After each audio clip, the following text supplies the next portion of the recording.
One of the time-honored traditions that we have in our religion is that when it comes to the holiday of Shavuot, anybody who's able to stays up all night to learn. Where did this custom originate from? One school of thought is that at that experience of Har Sinai, the night before the Jews got the Torah, they went to sleep. We know that when there's a significant event in our lives, so people have trouble sleeping the night before a wedding, the night before a big game, the night before a big test.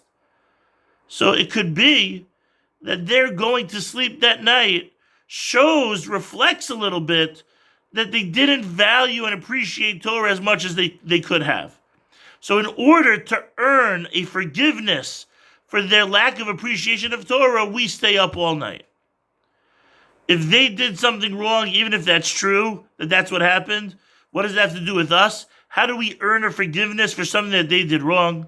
So the Sfarim HaKadoshim write, what does that mean that they went to sleep? This generation that left Mitzrayim, that heard from Hashem, that saw Hashem's hand so clearly, they didn't understand the value of Torah? How could that be?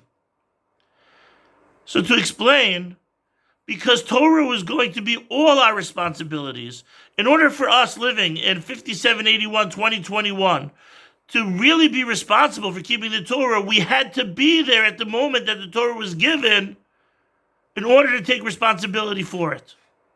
But where were we going to be? We weren't alive. So we link into our great-great-great-great-great-grandparents. We sort of sit on their shoulders at Har Sinai, and thereby we would hear Anochi Hashem Elokecha and be able to say, yes, we accept that, we take responsibility. But because they were on such a high level, they were so pure, the Dor Deya, the Dor Midbar, they saw HaKadosh Baruch Hu, they saw the unbelievable miracles, they had such incredible experiences. And we are now weighing them down with our chomri, with our materialism, with our embracing anything outside the world of Torah, because we're now sitting on them and weighing them down. That's the reason why they needed to go to sleep.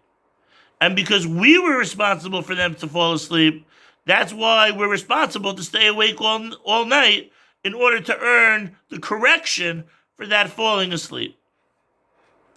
A second school of thought is that real Kabbalah Satorah, real acceptance of God's dominion in our world and in our lives, means that even at the moments that are the most difficult, we're still going to keep and respect and yearn for the Torah. How do we experience that?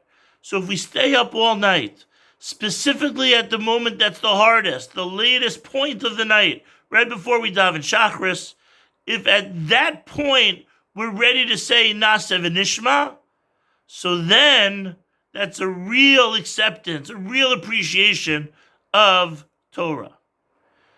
What we see from this point is that Shavuot is not just a commemoration of what happened at Har Sinai thousands of years ago, but rather every Shavuot, we have the opportunity to accept the Torah.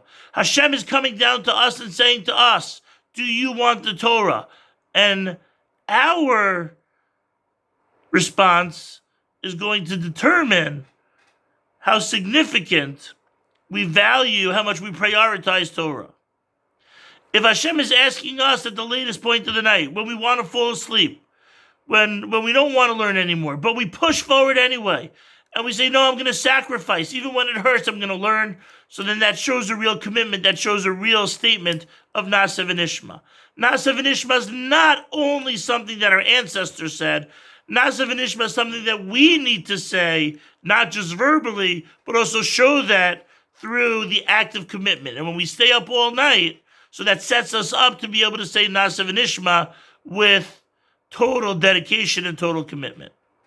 Hashem's will, that we realize the value and significance of Torah, how this is Kihem Chayenu, this is the most important element of our lives, and through that, on this Shavuos, we can commit to Torah ourselves, and through that perhaps set the stage for an upcoming year of unbelievable clarity in the learning, understanding in what Torah is all about, and passion to gain even more Torah.